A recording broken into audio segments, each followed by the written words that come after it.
कुपाटीला किंवा पांगीच्या बाजूला शेराची झाडं असायची, शेर, त्याचा फोटो मी ग्रुपवरती टाकला होता काल परवा. परत एकदा टाकून ठेवा. राईट आहे, तेच हे बघून घ्या. शेराच्या ज्या कांड्या आहेत, फक्त 8-10 कांड्या घ्यायच्या आपल्याला आणि खलबत्या नसेल किंवा आपला वराटा पाटा जो होता त्याच्यावरती कुटून 1 लिटर पाण्यामध्ये रात्रभर भिजून ठेवायचे आहे. आणि 1 लिटर तुम्ही 7-8 कांड्या टाका, जास्त टाकलं तरी चालतं. आणि दुसऱ्या दिवशी सकाळी ज्यावरती द्रावण तयार होईल त्याला वस्त्रगाळ करून घ्यायचं, गाळून घ्यायचे. त्यासोबत आपलं ग्रो फायटर टाकायचं आणि ऍक्टिव्ह टाकायचं. 15 दिवसाचा मक्का असू द्या की 25 दिवसाचा असू द्या, एकदा फवारणी केली मक्का निघेपर्यंत परत त्या मक्कावरती आळीच येणार नाही. म्हणजे आपला खूप मोठा शेतकऱ्याचा फायदा होतोय, पैसे वाचताय.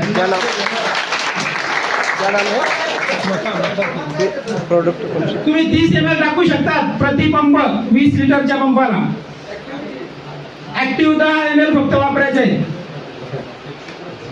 असे खूप साऱ्या ट्रिक्स आहेत ज्या हळूहळू आपल्या सर्वांना माहीत होईल.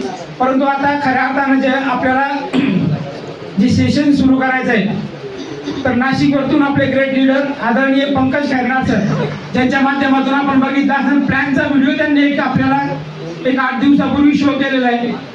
ज्या पद्धतीनं पंकज खैरनार सरांचा प्रदीर्घ असा अनुभव डायरेक्ट सेलिंग मधला आहे आणि त्यांच्या माध्यमातून आत्ताचं आपलं पुढचं सेशन होणार आहे. तर सर्वजण आपण या ठिकाणी स्टँडिंग ओव्हेशन मध्ये टाळ्यांच्या गजरात या ठिकाणी पंकज खैरनार सरांचं स्वागत करू.